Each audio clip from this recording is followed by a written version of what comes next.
Chapter 5. Winter Night. The sun stood halfway down from its noonday high by the time the cart reached the farmhouse. It was not a big house, not nearly so large as some of the sprawling farmhouses to the east, dwellings that had grown over the years to hold entire families. In the Two Rivers, that often included 3 or 4 generations under one roof, including aunts, uncles, cousins, and nephews. Tam and Rand were considered out of the ordinary, as much for being 2 men living alone as for farming in the Westwood. Here, most of the rooms were on one floor, a neat rectangle with no wings or additions. 2 bedrooms and an attic storeroom fitted up under the steeply sloped thatch.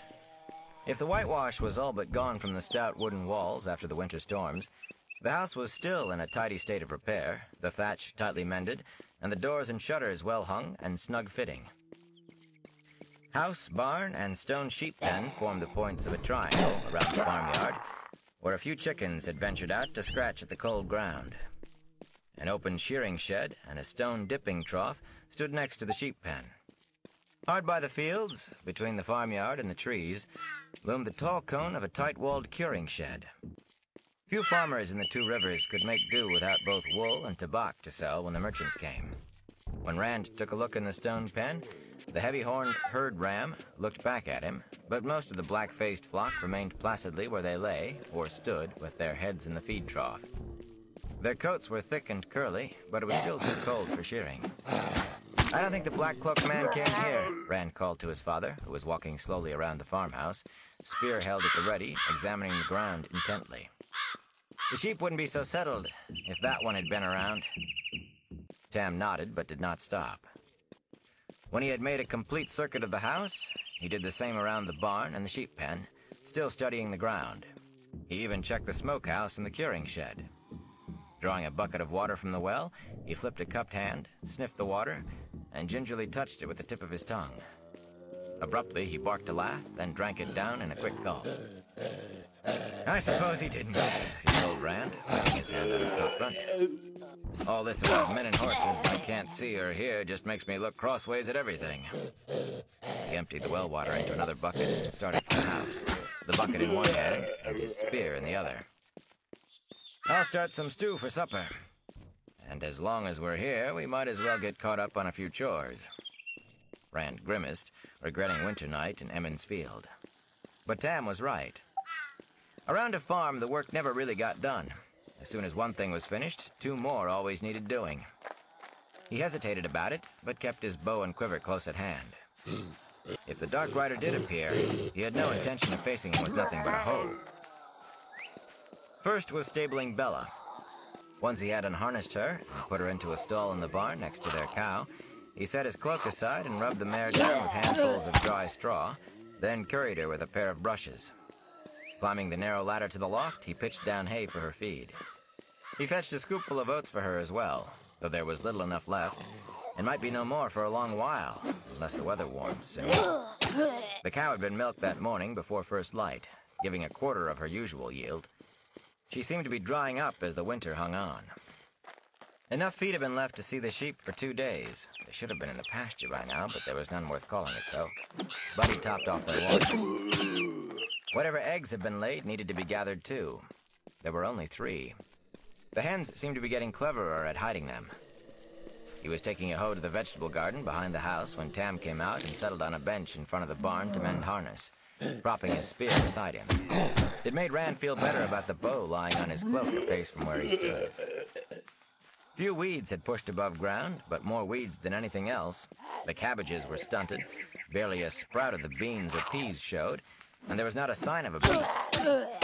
Not everything had been planted, of course, only part, in hopes the cold might break in time to make a crop of some kind before the cellar was empty. It did not take long to finish hoeing, which would have suited him just fine in years past. But now he wondered what they would do if nothing came up this year. Not a pleasant thought.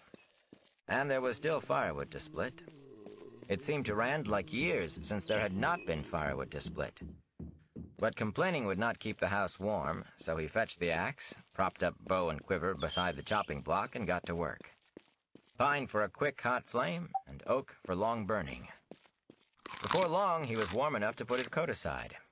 When the pile of split wood grew big enough, he stacked it against the side of the house, beside other stacks already there. Most reached all the way to the eaves. Usually by this time of year, the wood piles were small and few, but not this year. Chop and stack, chop and stack. He lost himself in the rhythm of the axe and the motions of stacking wood. Sam's hand on his shoulder brought him back to where he was, and for a moment he blinked in surprise. Great twilight had come on while he worked, and already it was fading quickly toward night. The full moon stood well above the treetops, shimmering pale and bulging as if about to fall on their heads. The wind had grown colder without his noticing, too, and tattered clouds scuttered across the darkling sky. "Let's wash up, lad, and see about some supper. I've already carried in water for hot baths before sleep." "Anything hot sounds good to me," Rand said, snatching up his cloak and tossing it round his shoulders. Sweat soaked his shirt, and the wind, forgotten in the heat of swinging the axe, seemed to be trying to freeze it now that he had stopped work. He stifled a yawn, shivering as he gathered the rest of his things. "And sleep, too, for that. I might just sleep right through festival." "Would you care to make a small wager about that?" Tam smiled, and Rand had to grin back. He would not miss Beltane if he had had no sleep in a week. No one would. Tam had been extravagant with the candles, and a fire crackled in the big stone fireplace, so that the main room had a warm, cheerful feel to it. A broad oaken table was the main feature of the room, other than the fireplace, a table long enough to seat a dozen or more, though there had seldom been so many around it since Rand's mother died. A few cabinets and chests, most of them skillfully made by Tam himself, lined the walls, and high-backed chairs stood around the table. The cushioned chair that Tam called his reading chair sat angled before the flames. Rand preferred to do his reading stretched out on the rug in front of the fire. The shelf of books by the door was not nearly as long as the one at the Wine Spring Inn, but books were hard to come by. Few peddlers carried more than a handful, and those had to be stretched out among everyone who wanted them. If the room did not look quite so freshly scrubbed as most farm wives kept their homes, Sam's pipe rack and travels of giant Farstrider sat on the table, while another wood-bound book rested on the cushion of his reading chair. A bit of harness to be mended lay on the bench by the fireplace, and some shirts to be darned made a heap on a chair. If not quite so spotless, it was still clean and neat enough, with a lived-in look that was almost as warming and comforting as the fire. Here, it was possible to forget the chill beyond the walls. There was no false dragon here, no wars, no Aes Sedai. No men in black cloaks. The aroma from the stew pot hanging over the fire permeated the room and filled Rand with ravenous hunger. His father stirred the stew pot with a long-handled wooden spoon, then took a taste. A little while longer. Rand hurried to wash his face and hands. There was a pitcher and basin on the washstand by the door. A hot bath was what he wanted to take away the sweat and soak the chill out, but that would come when there had been time to heat the big kettle in the back room. Tam rooted around in a cabinet and came up with a key as long as his hand. He twisted it in the big iron lock on the door. At Rand's questioning look, he said, "Best to be safe. Maybe I'm taking a fancy, or maybe the weather is blacking my mood. But..." He sighed and bounced the key on his palm. "I'll see to the back door," he said, and disappeared toward the back of the house. Rand could not remember either door ever being locked. No one in the Two Rivers locked doors. There was no need. Until now, at least. From overhead, from Tam's bedroom, came a scraping as of something being dragged across the floor. Rand frowned. Unless Tam had suddenly decided to move the furniture around, he could only be pulling out the old chest he kept under his bed. Another thing that had never been done in Rand's memory. He filled a small kettle with water for tea and hung it from a hook over the fire, then set the table. He had carved the bowls and spoons himself. The front shutters had not yet been closed, and from time to time he peered out. But full night had come, and all he could see were moon shadows. The Dark Rider could be out there easily enough, but he tried not to think about that. When Tam came back, Rand stared in surprise. A thick belt slanted around Tam's waist, and from the belt hung a sword with a bronze heron on the black scabbard and another on the long hilt. The only men Rand had ever seen wearing swords were the merchant's guards. And Lan, of course. That his father might own one had never even occurred to him. Except for the herons, the sword looked a good deal like Lan's sword. "Where did that come from?" he asked. "Did you get it from a peddler? How much did it cost?" Slowly, Tam drew the weapon. Firelight played along the gleaming length. It was nothing at all like the plain, rough blades Rand had seen in the hands of merchants' guards. No gems or gold adorned it, but it seemed grand to him nonetheless. The blade, very slightly curved and sharp on only one edge, bore another heron etched into the steel. Short quillons, worked to look like braid, flanked the hilt. It seemed almost fragile compared with the swords of the merchants' guards. Most of those were double-edged and thick enough to chop down a tree. "I got it a long time ago," Tam said. "A long way from here. I paid entirely too much. 2 coppers is too much for one of these. Your mother didn't approve, but she was always wiser than I. I was younger then, and it seemed worth the price at the time. She always wanted me to get rid of it, and more than once I thought she was right, that I should just give it away." Reflected fire made the blade seem aflame. Rand started. He'd often daydreamed about owning a sword. "Give it away? How could you give a sword like that away?" Tam snorted. "Not much use in herding sheep now, is it? Can't plow a field or harvest a crop with it." For a long minute, he stared at the sword as if wondering what he was doing with such a thing. At last, he let out a heavy sigh. "But if I am not just taken by a black fancy, if our luck runs sour, maybe in the next few days we'll be glad I tucked it in that old chest instead." He slid the sword smoothly back into its sheath and wiped his hand on his shirt with a grimace. "The stew should be ready. I'll dish it out while you fix the tea." Rand nodded and got the tea canister. But he wanted to know everything. Why would Tam have bought a sword? He could not imagine. And where had Tam come by it? How far away? No one ever left the Two Rivers, or very few at least. He had always vaguely supposed his father must have gone outside. His mother had been an outlander. But a sword? He had a lot of questions to ask once they had settled at the table. The tea water was boiling fiercely, and he had to wrap a cloth around the kettle's handle to lift it off the hook. Heat soaked through immediately. As he straightened from the fire, a heavy thump at the door rattled the lock. All thoughts of the sword, or the hot kettle in his hand, flew away. "One of the neighbors," he said uncertainly. "Master Daughtry wanting to borrow..."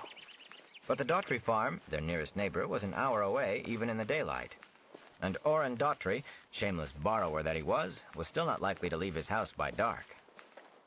Tam softly placed the stew-filled bowls on the table. Slowly, he moved away from the table. Both of his hands rested on his sword hilt. "I don't think," he began, and the door burst open, pieces of the iron lock spinning across the floor. A figure filled the doorway, bigger than any man Rand had ever seen. A figure in black mail that hung to his knees, with spikes at wrists and elbows and shoulders. One hand clutched a heavy, scythe-like sword. The other hand was flung up before his eyes as if to shield them from the light. Rand felt the beginnings of an odd sort of relief. Whoever this was, it was not the black-cloaked rider. Then he saw the curled ram's horns on the head that brushed the top of the doorway, and where the mouth and nose should have been was a hairy muzzle. He took in all of it in the space of one deep breath that he let out in a terrified yell, as, without thinking, he hurled the hot kettle at the half-human head. The creature roared, part scream of pain, part animal snarl, as boiling water splashed over its face. Even as the kettle struck, Tam's sword flashed. The roar abruptly became a gurgle, and the huge shape toppled back. Before it finished falling, another was trying to claw its way past. Rand glimpsed a misshapen head topped by spike-like horns before Tam struck again, and two huge bodies blocked the door. He realized his father was shouting at him. "Run, lad! Hide in the woods!" The bodies in the doorway jerked as others outside tried to pull them clear. Tam thrust a shoulder under the massive table. With a grunt, he heaved it over atop the tangle. "There are too many to hold! Out the back! Go! Go! I'll follow!" Even as Rand turned away, shame filled him that he obeyed so quickly. He wanted to stay and help his father, though he could not imagine how. But fear had him by the throat, and his legs moved on their own. He dashed from the room toward the back of the house, as fast as he had ever run in his life. Crashes and shouts from the front door pursued him. He had his hands on the bar across the back door when his eye fell on the iron lock that was never locked. Except that Tam had done just that tonight. Letting the bar stay where it was, he darted to a side window, flung up the sash, and threw back the shutters. Night had replaced twilight completely. The full moon and drifting clouds made dappled shadows chase one another across the farmyard. Shadows, he told himself. Only shadows. The back door creaked as someone outside, or something, tried to push it open. His mouth went dry. A crash shook the door in its frame and lent him speed. He slipped through the window like a hare going to ground and cowered against the side of the house. Inside the room, wood splintered like thunder. He forced himself up to a crouch, made himself peer inside, just with one eye, just at the corner of the window. In the dark, he could not make out much, but more than he really wanted to see. The door hung askew, and shadowed shapes moved cautiously into the room, talking in low, guttural voices. Rand understood none of what was said. The language sounded harsh, unsuited to a human tongue. Axes and spears and spike things dully reflected stray glimmers of moonlight. Boots scraped on the floor, and there was a rhythmic click, as of hooves as well. He tried to work moisture back into his mouth. Drawing a deep, ragged breath, he shouted as loudly as he could, "They're coming in the back!" The words came out in a croak, but at least they came out. He had not been sure they would. "I'm outside! Run, Father!" With the last word, he was sprinting away from the farmhouse. Hoarse-voiced shouts in the strange tongue raged from the back room. Glass shattered, loud and sharp, and something thudded heavily to the ground behind him. He guessed one of them had broken through the window rather than try to squeeze through the opening. But he did not look back to see if he was right. Like a fox running from hounds, he darted into the nearest moon-cast shadows, as if headed for the woods, then dropped to his belly and slithered back to the barn and its larger, deeper shadows. Something fell across his shoulders, and he thrashed about, not sure if he was trying to fight or escape, until he realized he was grappling with the new hoe handle Tam had been shaping. Idiot. For a moment he lay there, trying to stop panting. Coupling fool, idiot. At last he crawled on along the back of the barn, dragging the hoe handle with him. It was not much, but it was better than nothing. Cautiously, he looked around the corner at the farmyard and the house. Of the creature that had jumped out after him, there was no sign. It could be anywhere. Hunting him, surely.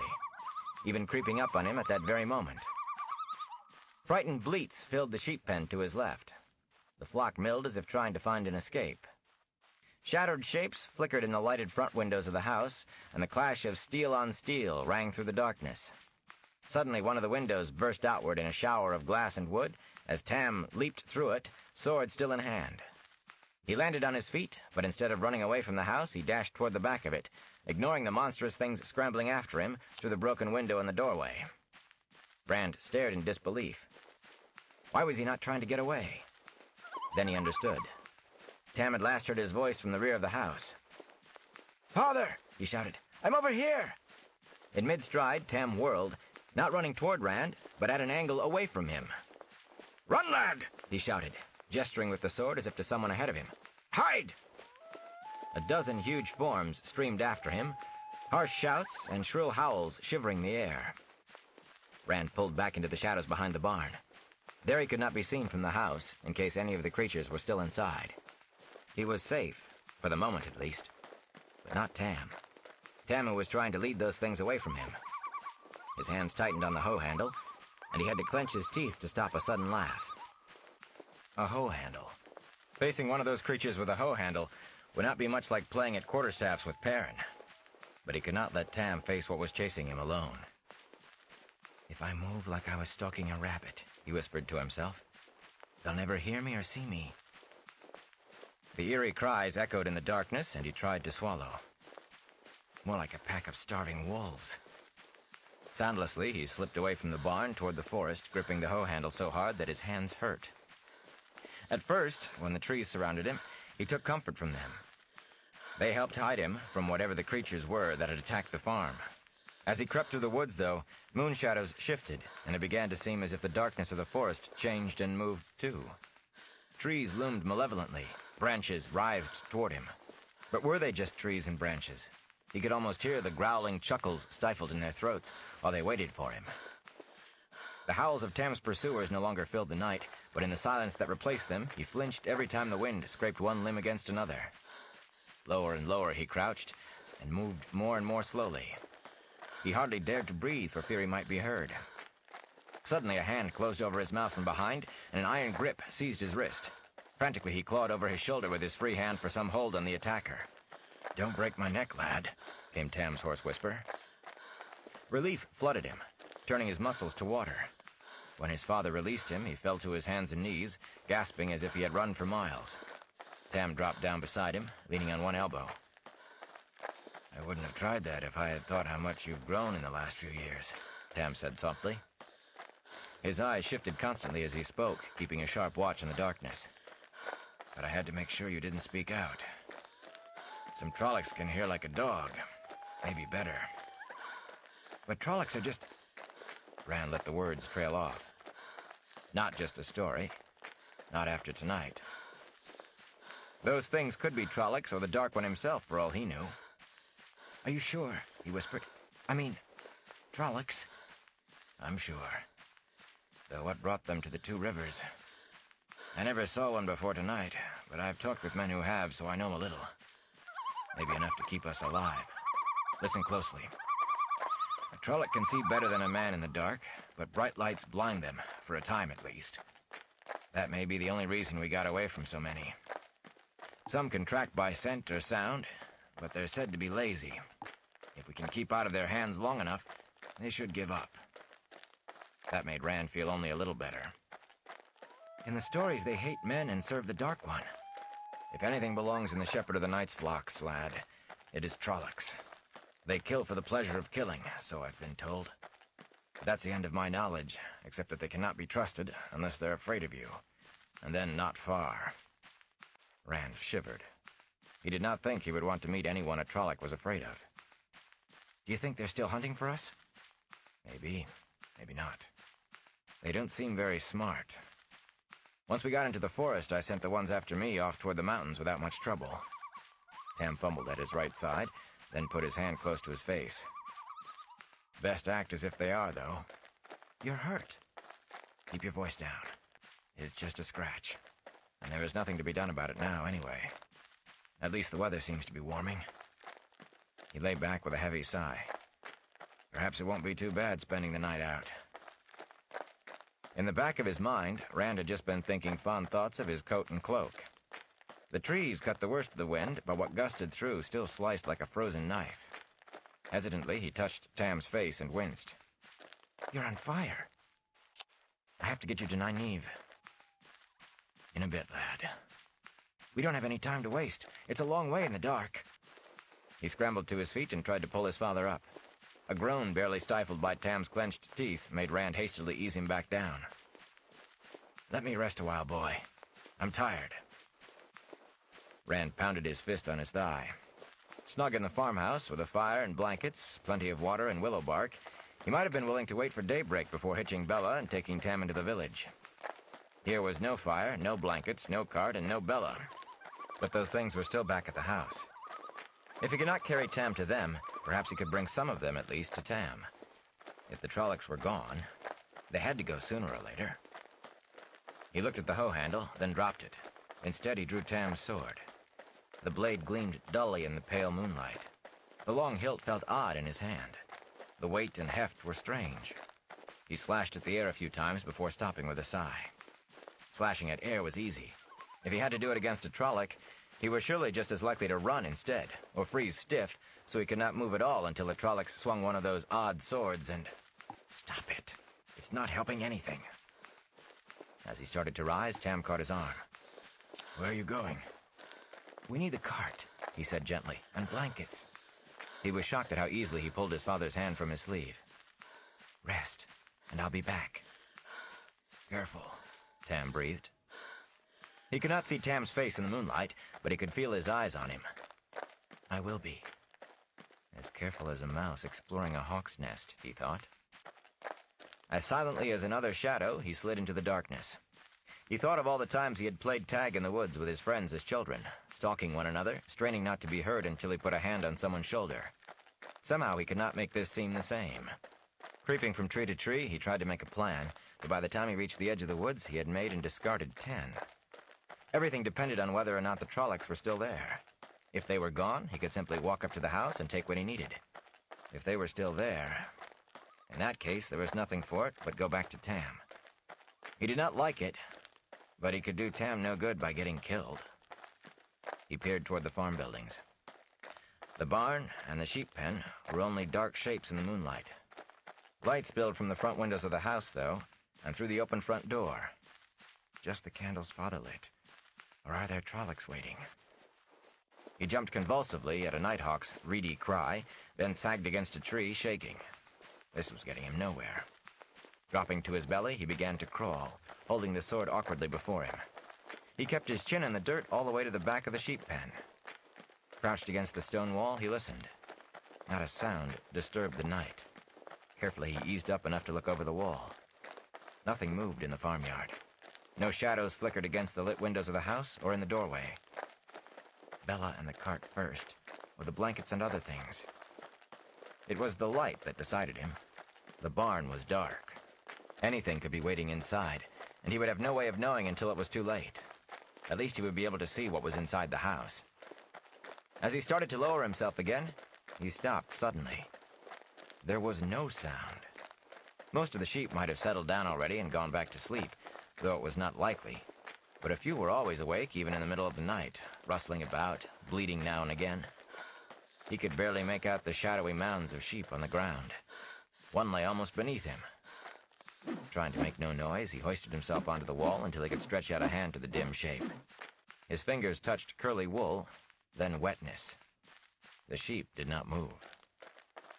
Breath left him in a rush as he pushed back, almost dropping the sword as he fell to the ground outside the pen. They kill for fun. Shakily, he scrubbed the wetness from his hand in the dirt. Fiercely, he told himself that nothing had changed. The Trollocs had done their butchery and gone. Repeating that in his mind, he crawled on across the farmyard, keeping as low as he could, but trying to watch every direction, too. He had never thought he would envy an earthworm. At the front of the house, he lay close beside the wall, beneath the broken window, and listened. The dull thudding of blood in his ears was the loudest sound he heard. Slowly, he reared up and peered inside. The stew pot lay upside down in the ashes in the hearth. Splintered, broken wood littered the room. Not a single piece of furniture remained whole. Even the table rested at an angle, 2 legs hacked to rough stubs. Every drawer had been pulled out and smashed. Every cupboard and cabinet stood open, many doors hanging by one hinge. Their contents were strewn over the wreckage, and everything was dusted with white. Flour and salt, to judge from the slashed sacks tossed down by the fireplace.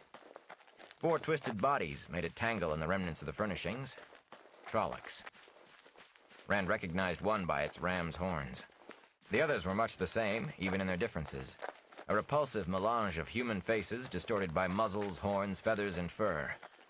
Their hands, almost human, only made it worse. 2 wore boots, the others had hooves.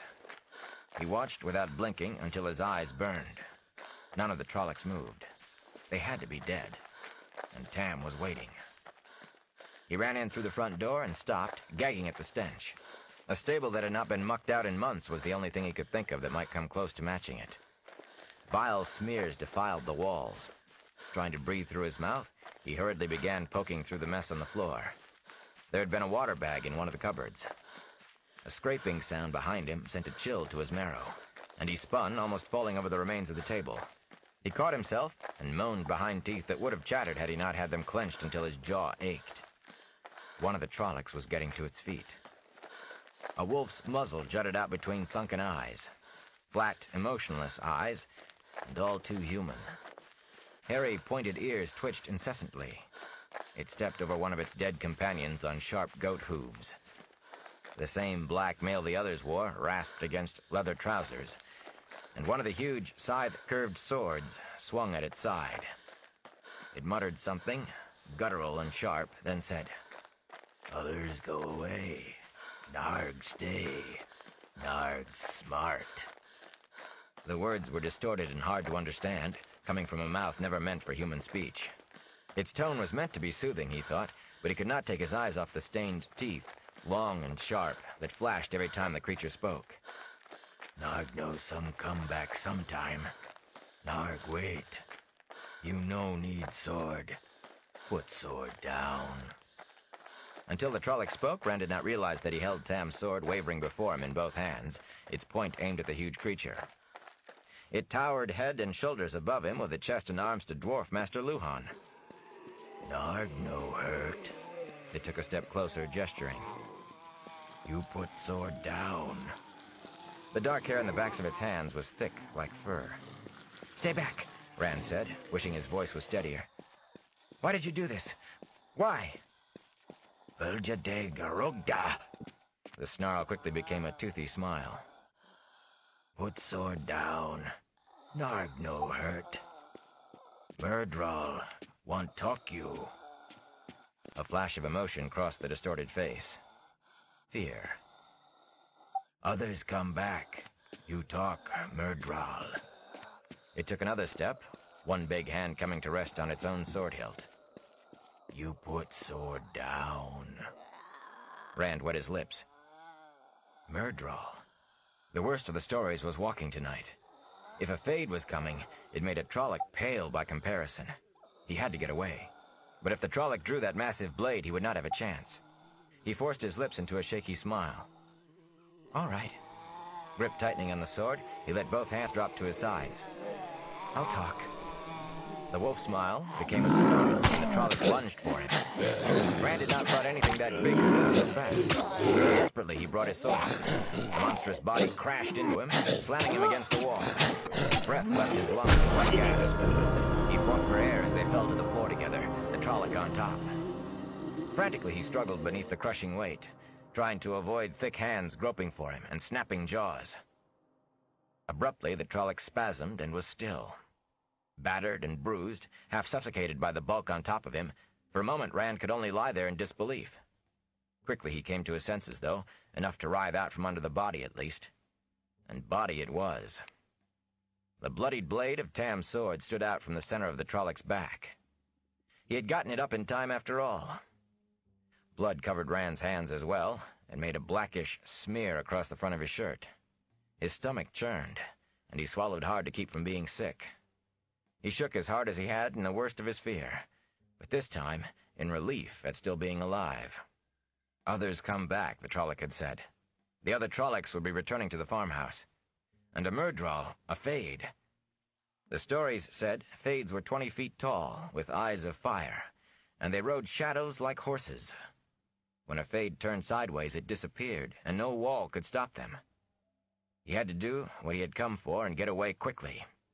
Grunting with the effort, he heaved the Trolloc's body over to get the sword, and almost ran when open eyes stared at him. It took him a minute to realize they were staring through the glaze of death. He wiped his hands on a tattered rag, it had been one of Tam's shirts only that morning, and tugged the blade free. Cleaning the sword, he reluctantly dropped the rag on the floor. There was no time for neatness, he thought, with a laugh that he had to clamp his teeth shut to stop. He did not see how they could ever clean the house well enough for it to be lived in again. The horrible stench had probably already soaked right into the timbers. But there was no time to think of that. No time for neatness, no time for anything, maybe. He was sure he was forgetting any number of things they would need, but Tam was waiting and the Trollocs were coming back. He gathered what he could think of on the run. Blankets from the bedrooms upstairs and clean clothes to bandage Tam's wound. Their cloaks and coats, a water bag that he carried when he took the sheep to pasture. A clean shirt. He did not know when he would have time to change, but he wanted to get out of his blood-smeared shirt at the first opportunity. The small bags of willow bark and their other medicines were part of a dark, muddy-looking pile he could not bring himself to touch. One bucket of the water Tam had brought in still stood by the fireplace, miraculously unspilled and untouched. He filled the water bag from it, gave his hands a hasty wash in the rest, and made one more quick search for anything he might have forgotten. He found his bow among the wreckage, broken cleanly in two at the thickest point. He shuddered as he let the pieces fall. What he had gathered already would have to do, he decided. Quickly, he piled everything outside the door. The last thing before leaving the house, he dug a shuttered lantern from the mess on the floor. It still held oil. Lighting it from one of the candles, he closed the shutters, partly against the wind, but mostly to keep from drawing attention, and hurried outside with the lantern in one hand and the sword in the other. He was not sure what he would find in the barn. The sheep pen kept him from hoping too much. But he needed the cart to get Tam to Emmons Field, and for the cart he needed Bella. Necessity made him hope a little. The barn doors stood open, one creaking on its hinges as it shifted in the wind. The interior looked as it always had, at first. Then his eyes fell on empty stalls, the stall doors ripped from their hinges. Bella and the cow were gone. Quickly he went to the back of the barn. The cart lay on its side, half the spokes broken out of its wheels. One shaft was only a foot-long stump. The despair he had been holding at bay filled him. He was not sure he could carry Tam as far as the village, even if his father could bear to be carried. The pain of it might kill Tam more quickly than the fever. Still, it was the only chance left. He had done all he could do here. As he turned to go, his eyes fell on the hacked-off cart shaft lying on the straw-strewn floor. Suddenly he smiled. Hurriedly he set the lantern and the sword on the straw-covered floor, and in the next instant he was wrestling with the cart, tipping it back over to fall upright with a snap of more breaking spokes, then throwing his shoulder into it to heave it over on the other side. The undamaged shaft stood straight out. Snatching up the sword, he hacked at the well-seasoned ash. To his pleased surprise, great chips flew with his strokes, and he cut through as quickly as he could have with a good axe.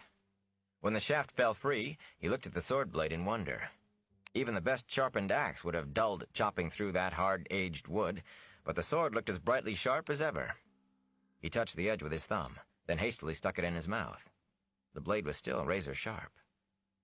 But he had no time for wonder. Blowing out the lantern, there was no need to have the barn burned down on top of everything else. He gathered up the shafts and ran back to get what he had left at the house. Altogether, it made an awkward burden. Not a heavy one, but hard to balance and manage. The cart shafts shifting and twisting in his arms as he stumbled across the plowed field. Once back in the forest, they were even worse, catching on trees and knocking him half off his feet. They would have been easier to drag, but that would leave a clear trail behind him. He intended to wait as long as possible before doing that. Tam was right where he had left him, seemingly asleep. He hoped it was sleep. Suddenly fearful, he dropped his burdens and put a hand to his father's face. Tam still breathed, but the fever was worse. The touch roused Tam, but only into a hazy wakefulness. "Is that you, boy?" he breathed. "Worried about you. Dreams of days gone. Nightmares." Murmuring softly, he drifted off again. "Don't worry," Rand said. He laid Tam's coat and cloak over him to keep off the wind. "I'll get you to Nine Neve just as quickly as I can." As he went on, as much to reassure himself as for Tam's benefit, he peeled off his blood-stained shirt, hardly even noticing the cold in his haste to be rid of it, and hurriedly pulled on the clean one. Throwing his old shirt away made him feel as if he had just had a bath. "We'll be safe in the village in no time, and the wisdom will set everything right. You'll see. Everything's going to be all right." That thought was like a beacon as he pulled on his coat and bent to tend Tam's wound. They would be safe once they reached the village, and Nynaeve would cure Tam. He just had to get him there. Chapter 6. The Westwood. In the moonlight, Rand could not really see what he was doing, but Tam's wound seemed to be only a shallow gash along the ribs, no longer than the palm of his hand.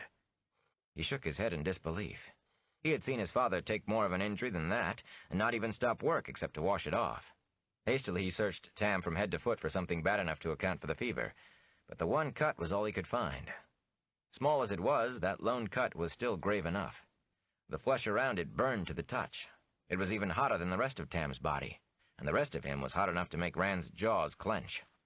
A scalding fever like that could kill or leave a man a husk of what he had once been. He soaked a cloth with water from the skin and laid it across Tam's forehead.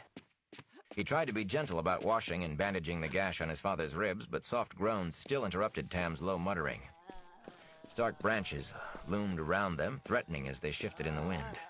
Surely the Trollocs would go on their way when they failed to find Tam and him, when they came back to the farmhouse and found it still empty. He tried to make himself believe it, but the wanton destruction at the house, the senselessness of it, left little room for belief of that sort. Believing they would give up short of killing everyone and everything they could find was dangerous, a foolish chance he could not afford to take. Trollocs. Light above, Trollocs. Creatures out of the Gleeman's Tale coming out of the night to bash in the door. And a fade. Light shine on me, a fade. Abruptly, he realized he was holding the untied ends of the bandage in motionless hands. Frozen like a rabbit that's seen a hawk's shadow, he thought scornfully. With an angry shake of his head, he finished tying the bandage around Tam's chest.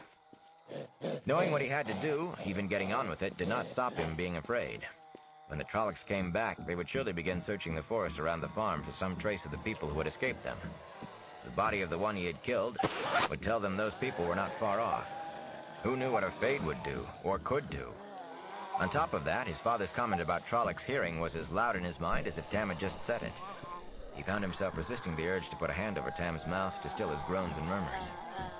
Some track by scent. What can I do about that? Nothing. He could not waste time worrying over problems he could do nothing about. You have to keep quiet, he whispered in his father's ear. The Trollocs will be back. Tam spoke in hushed, hoarse tones. You're still lovely, Kari. Still lovely as a girl. Rand grimaced.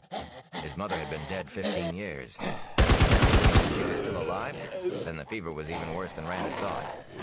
How could he have that silence meanwhile? Mother wants you to be quiet. He paused to clear his throat of a sudden tightness. He had gentle hands. He remembered that much. Kari wants you to be quiet. Here, drink. Tam gulped thirstily from the water skin, but after a few swallows, he turned his head aside and began murmuring softly again, too low for Rand to understand. He hoped it was too low to be heard by hunting Trollocs, too. Hastily, he got on with what was needed. 3 of the blankets he wove around and between the shafts cut from the cart, contriving a makeshift lift. He would only be able to carry one end, letting the other drag on the ground, but it would have to do. From the last blanket, he cut a long strip with his belt knife, then tied one end of the strip to each of the shafts. As gently as he could, he lifted Tam onto the litter, wincing with every moan. His father had always seemed indestructible. Nothing could harm him, nothing could stop him, or even slow him down. For him to be in this condition almost robbed Rand of what courage he had managed to gather. But he had to keep on. That was all that kept him moving. He had to. When Tam finally lay on the litter, Rand hesitated, then took the sword belt from his father's waist. When he fastened it around himself, it felt odd there. It made him feel odd. Belt and sheath and sword together only weighed a few pounds, but when he sheathed the blade, it seemed to drag at him like a great weight. Angrily, he berated himself. This was no time or place for foolish fancies. It was only a big knife. How many times had he daydreamed about wearing a sword and having adventures? If he could kill one Trolloc with it, he could surely fight off any others as well. Only he knew all too well that what had happened in the farmhouse had been the purest luck. And his daydream adventures had never included his teeth chattering, or running for his life through the night, or his father at the point of death. Hastily he tucked the last blanket around Tam, and laid the waterskin and the rest of the cloths beside his father on the litter. With a deep breath, he knelt between the shafts and lifted the strip of blanket over his head. It settled across his shoulders and under his arms. When he gripped the shafts and straightened, most of the weight was on his shoulders. It did not seem like very much. Trying to keep a smooth pace, he set out for Emmons Field, the litter scraping along behind him. He had already decided to make his way to the quarry road and follow that to the village. The danger would almost certainly be greater along the road, but Tam would receive no help at all if he got them lost, trying to find his way through the woods in the dark. In the darkness, he was almost out onto the quarry road before he knew it. When he realized where he was, his throat tightened like a fist. Hurriedly, he turned the litter around and dragged it back into the trees away, then stopped to catch his breath and let his heart stop pounding. Still panting, he turned east toward Emmons Field. Traveling through the trees was more difficult than taking Tam down the road, and the night surely did not help. But going out onto the road itself would be madness. The idea was to reach the village without meeting any Trollocs, without even seeing any if he had his wish. He had to assume the Trollocs were still hunting them, and sooner or later they would realize the two had set off for the village. That was the most likely place to go, and the quarry road the most likely route. In truth, he found himself closer to the road than he liked. The night and the shadows under the trees seemed awfully bare cover in which to hide from the eyes of anyone traveling along it. Moonlight filtering through bare branches gave only enough illumination to fool his eyes into thinking they saw what was underfoot. Roots threatened to trip him at every step, old brambles snagged his legs, and sudden dips or rises in the ground had him half falling as his foot met nothing but air where he expected firm earth, or stumbling when his toe struck dirt while still moving forward. Tam's mutterings broke into a sharp groan whenever one of the shafts bumped too quickly over a root or rock. Uncertainty made him peer into the darkness until his eyes burned, listened as he had never listened before. Every scrape of branch against branch, every rustle of pine needles, brought him to a halt, ears straining, hardly daring to breathe for fear he might not hear some warning sound, for fear he might hear that sound. Only when he was sure it was just the wind would he go on. Slowly weariness crept into his arms and legs, driven home by a night wind that mocked his cloak and coat. The weight of the litter, so little at the start, now tried to pull him to the ground. His stumbles were no longer all from tripping. The almost constant struggle not to fall took as much out of him as did the actual work of pulling the litter.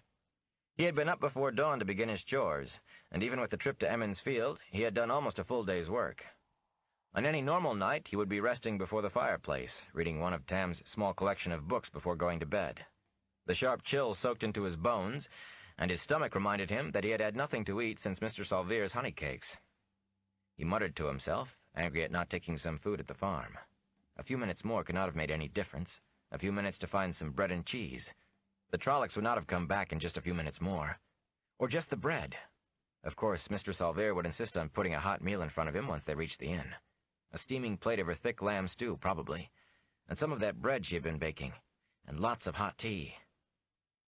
"They came over the dragon wall like a flood," Tam said suddenly, in a strong, angry voice, "and washed the land with blood. How many died for Lemon's sin?" Rand almost fell from surprise. Wearily, he lowered the litter to the ground and untangled himself. The strip of blanket was burning through both shoulders. Struggling towards the knockout, he knelt beside Tam, fumbling with the water bag, and peered through the trees, trying to see up and down the road, not 20 paces away. Nothing moved there but shadows. Nothing but shadows. "There isn't any flood of Trollocs, Father. Not now, anyway."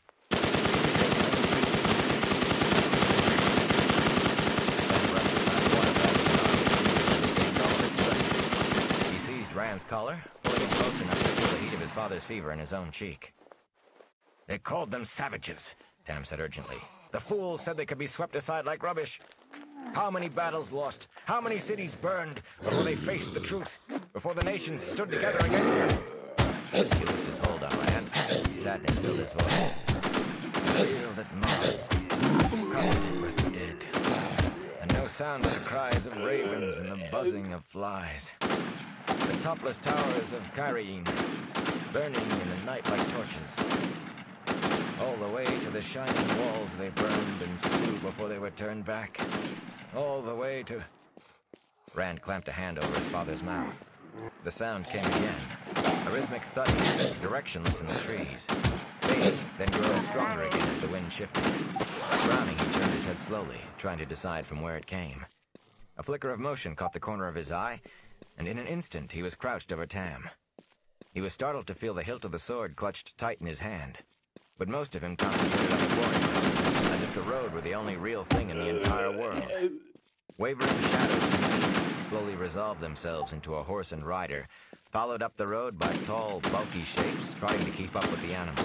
The pale light of the moon glittered from spearheads and axe blades. Rand never even considered that they might be villagers coming to help. He knew what they were.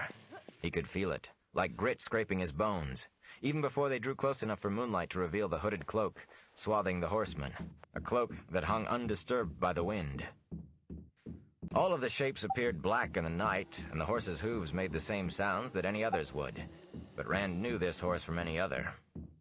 Behind the dark rider came nightmare forms with horns and muzzles and beaks. Trollocs in a double file, all in steps, boots and hooves striking the ground at the same instant as if obeying a single mind. Rand counted 20 as they ran past. He wondered what kind of man would dare turn his back on so many Trollocs. Or on one, for that matter. The trotting column disappeared westward, thumping footfalls fading into the darkness. But Rand remained where he was, not moving a muscle except to breathe. Something told him to be certain, absolutely certain. They were gone before he moved. At long last, he drew a deep breath and began to straighten. This time the horse made no sound at all. In eerie silence, the dark rider returned, his shadowy mount stopping every few steps as it walked slowly back down the road. The wind gusted higher, moaning through the trees. The horseman's cloak lay still and dead. Whenever the horse halted, that hooded head swung from side to side as the rider peered into the forest, searching. Exactly opposite Rand, the horse stopped again, the shattered opening of the hood turning toward where he crouched above his father. Rand's hand tightened convulsively on the sword hilt. He felt the gaze, just as he had that morning, and shivered again from the hatred, even if he could not see it. That shrouded man hated everyone and everything. Everything that lived. Despite the cold wind, sweat beaded on Rand's face. Then the horse was moving on, a few soundless steps and stop, until all Rand could see was a barely distinguishable blur in the night far down the road. It could have been anything, but he had not taken his eyes off it for a second. If he lost it, he was afraid the next time he saw the black-cloaked rider might be when that silent horse was on top of him. Abruptly, the shadow was rushing back, passing him in a silent gallop. The rider looked only ahead of him as he sped westward into the night, toward the mountains of mist, toward the farm. Rand sagged, gulping air and scrubbing cold sweat off his face with his sleeve. He did not care any more about why the Trollocs had come. If he never found out why, that would be fine, just as long as it was all ended. With a shake, he gathered himself, hastily checking his father. Tam was still murmuring, but so softly, Rand could not make out the words. He tried to give him a drink, but the water spilled over his father's chin. Tam coughed and choked on the trickle that made it into his mouth, then began muttering again, as if there had not been any interruption. Rand splashed a little more water on the cloth on Tam's forehead, pushed the water bag back on the litter, and scrambled between the shafts again. He started out as if he had had a good night's sleep, but the new strength did not last long. Fear masked his tiredness in the beginning, but though the fear remained, the mask melted away quickly. Soon he was back to stumbling forward, trying to ignore hunger and aching muscles. He concentrated on putting one foot in front of the other without tripping. In his mind, he pictured Emmons Field, shutters thrown back and the houses lit for winter night, people shouting greetings as they passed back and forth on their visits, fiddles filling the streets with James Folly and Heron on the Wing. Harald Luhan would have one too many brandies and start singing The Wind in the Barley in a voice like a bullfrog. He always did, until his wife managed to shush him, and Sen Bui would decide to prove he could still dance as well as ever, and Matt would have something planned that would not quite happen the way he intended, and everybody would know he was responsible, even if no one could prove it. He could almost smile thinking about how it would be. After a time, Tam spoke up again. Aven de Sora. It said it makes no seed, but they brought a cutting to Cairene, a sapling. A royal gift of wonder for the king. Though he sounded angry, he was barely loud enough for Rand to understand. Anyone who could hear him would be able to hear the litter scraping across the ground, too. Rand kept on, only half listening. They never make peace. Never. But they brought a sapling as a sign of peace. 500 years it grew. 500 years of peace with those who make no peace with strangers. Why did he cut it down? Why? Blood was the price for Avendor Aldera. Blood the price for Lamin's pride. He faded off into muttering once more. Tiredly, Rand wondered what fever dream Tam could be having now. Aven de Sora? The Tree of Life was supposed to have all sorts of miraculous qualities, but none of the stories mentioned any sapling, or any they. There was only the one, and that belonged to the Green Man. Only that morning he might have felt foolish at musing over the Green Man and the Tree of Life. They were only stories. Are they? Trollocs were just stories this morning. Maybe all the stories were as real as the news the peddlers and merchants brought. All the gleemen's tales and all the stories told at night in front of the fireplace. Next he might actually meet the Green Man, or an Ogier giant, or a wild, black-veiled Aiel man. Tam was talking again, he realized, sometimes only murmuring, sometimes loud enough to understand. From time to time he stopped to pant for breath, then went on as if he thought he had been speaking the whole time. Battles are always hot, even in the snow. Sweat heat, blood heat. Only death is cool. Slope of the mountain. Only place didn't stink of death. Had to get away from smell of it, sight of it. Heard a baby cry. The women fight alongside the men, sometimes. But why they had let her come, I don't... Gave birth there alone, before she died of her wounds. Covered the child with her cloak, but the wind... blown the cloak away. Child blew with the cold. Should have been dead, too. Crying there. Crying in the snow. I couldn't just leave a child. No children of our own. Always knew you wanted children. I knew you'd take it to your heart, Kari. Yes, lass. Rand is a good name. A good name. Suddenly Rand's legs lost the little strength they had. Stumbling, he fell to his knees. Tam moaned with the jolt, and the strip of blanket cut into Rand's shoulders, but he was not aware of either. If a Trolloc had leaped up in front of him right then, he would have just stared at it. He looked over his shoulder at Tam, who had sunk back into wordless murmurs. Fever dreams, he thought dully. Fevers always brought bad dreams, and this was a night for nightmares, even without a fever. You are my father, he said aloud, stretching back a hand to touch Tam, and I am... The fever was worse, much worse. Grimly, he struggled to his feet. Tam murmured something, but Rand refused to listen to any more. Throwing his weight against the improvised harness, he tried to put all of his mind into taking one leaden step after another, into reaching the safety of Emond's Field. But he could not stop the echo in the back of his mind. He's my father. It was just a fever dream. He's my father. It was just a fever dream. Light. Who am I? Chapter 7. Out of the Woods. Gray first light came while Rand still trudged through the forest. At first, he did not really see. When he finally did, he stared at the fading darkness in surprise. No matter what his eyes told him, he could hardly believe he had spent all night trying to travel the distance from the farm to Emond's Field. Of course, the quarry road by day, rocks and all, was a far cry from the woods by night. On the other hand, it seemed days since he had seen the black-cloaked rider on the road, weeks since he and Tam had gone in for their supper. He no longer felt the strip of cloth digging into his shoulders, but then he felt nothing in his shoulders except numbness, nor in his feet, for that matter. In between, it was another matter.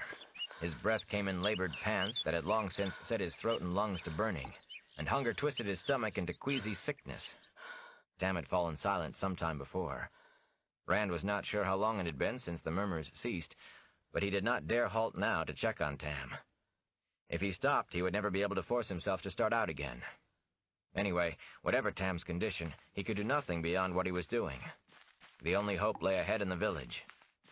He tried wearily to increase his pace, but his wooden legs continued their slow plod. He barely even noticed the cold or the wind. Vaguely he caught the smell of wood smoke. At least he was almost there if he could smell the village chimneys. A tired smile had only begun on his face, though, when it turned to a frown. Smoke lay heavy in the air. Too heavy. With the weather, a fire might well be blazing away on every hearth in the village, but the smoke was still too strong. In his mind, he saw again the Trollocs on the road. Trollocs coming from the east, from the direction of Emond's Field.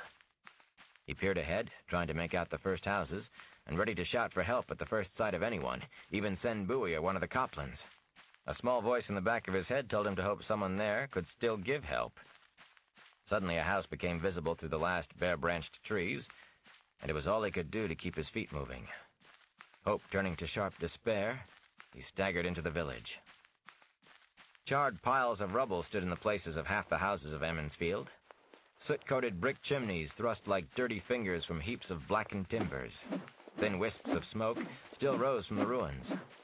Grimy-faced villagers, some yet in their night clothes, poked through the ashes, here pulling free a cookpot, there simply prodding forlornly at the wreckage with a stick. What little had been rescued from the flames dotted the streets. Tall mirrors and polished sideboards and high chests stood in the dust among chairs and tables, buried under bedding, cooking utensils, and meager piles of clothing and personal belongings. The destruction seemed scattered at random through the village. 5 houses marched untouched in one row, while in another place, a lone survivor stood surrounded by desolation. On the far side of the wine spring water, the 3 huge Beltane bonfires roared, tended by a cluster of men. Thick columns of black smoke bent northward with the wind, flecked by careless sparks. One of Master Alvir's Duran stallions was dragging something Rand could not make out over the ground toward the wagon bridge and the flames. Before he was well out of the trees, a sooty-faced Harald Luhan hurried to him, clutching a woodsman's axe in one thick-fingered hand. The burly blacksmith's ash-smeared nightshirt hung to his boots, the angry red welt of a burn across his chest showing through a ragged tear. He dropped to one knee beside the litter. Tam's eyes were closed, and his breathing came low and hard. "Frolics, boy?" Master Luhan asked in a smoke-hoarse voice. "Here too. Well, we may have been luckier than anyone in the right to be, if you can credit it. Here's the wisdom. Now, where in the light is she? Egwene!" Egwene, running by with her arms full of bedsheets torn into bandages, looked around at them without slowing. Her eyes stared at something in the far distance. Dark circles made them appear even larger than they actually were. Then she saw Rand and stopped, drawing a shuddering breath. "Oh no, Rand! Not your father! Is he? Come, I'll take you to Nynaeve." Rand was too tired, too stunned to speak. All through the night, Emond's Field had been a haven where he and Tam would be safe. Now all he could seem to do was stare in dismay at her smoke-stained dress. He noticed odd details as if they were very important. The buttons down the back of her dress were done up crookedly, and her hands were clean. He wondered why her hands were clean when smudges of soot marked her cheeks. Master Luhan seemed to understand what had come over him. Laying his axe across the shafts, the blacksmith picked up the rear of the litter and gave it a gentle push, prodding him to follow Egwene. He stumbled after her as if walking in his sleep. Briefly he wondered how Master Luhan knew the creatures were Trollocs, but it was a fleeting thought. Tam could recognize them. There was no reason why Harald Luhan could not. "So it seems, lad," the blacksmith said. "So it seems." Rand only half heard. He was concentrating on following Egwene's slender shape. He had pulled himself together just enough to wish she would hurry, though in truth she was keeping her pace to what the 2 men could manage with their burden. She led them halfway down the green to the Calder house. Char blackened the edges of its thatch, and smut stained the whitewashed walls. Of the houses on either side, only the foundation stones were left, and 2 piles of ash and burned timbers. One had been the house of Baron Thane, one of the miller's brothers. The other had been Abel Cothan's, Mat's father. Even the chimneys had toppled. "Wait here," Egwene said, and gave them a look as if expecting an answer. When they only stood there, she muttered something under her breath, then dashed inside. "Mat," Rand said. "Is he?" "He's alive," the blacksmith said. He set down his end of the litter and straightened slowly. "I saw him only a little while ago. It's a wonder any of us are alive. The way they came after my house in the forge, you'd have thought I had gold and jewels in there. All's but cracked one's skull with a frying pan. She took one look at the ashes of our house this morning and set out hunting around the village with the biggest hammer she could dig out of what's left of the forge, just in case any of them hid instead of running away. I could almost pity the thing if she finds one." He nodded to the Calder house. "Mistress Calder and a few others took in some of those who were hurt, the ones with no home of their own still standing. When the Wisdom's seen Tam, we'll find him a bed. The inn, maybe. The mayor offered it already, but Nynaeve said the hurt folk would heal better if there weren't so many of them together." Rand sank to his knees. Shrugging out of his blanket harness, he wearily busied himself with checking Tam's covers. Tam never moved or made a sound, even when Rand's wooden hands jostled him. But he was still breathing, at least. My father. The other was just the fever talking. "What if they come back?" he said dully. The wheel weaves as the wheel wills, Master Luhan said uneasily. If they come back, well, they're gone now. So we pick up the pieces, build up what's been torn down. He sighed, his face going slack as he knuckled the small of his back. For the first time, Rand realized that the heavy-set man was as tired as he was himself, if not more so. The blacksmith looked at the village, shaking his head. I don't suppose today will be much of a Beltane, but we'll make it through. We always have. Abruptly, he took up his axe, and his face firmed. There's work waiting for me. Don't you worry, lad. The wisdom will take good care of him, and the light will take care of us all. And if the light doesn't, well, we'll just take care of ourselves. Remember, we're Two Rivers folk.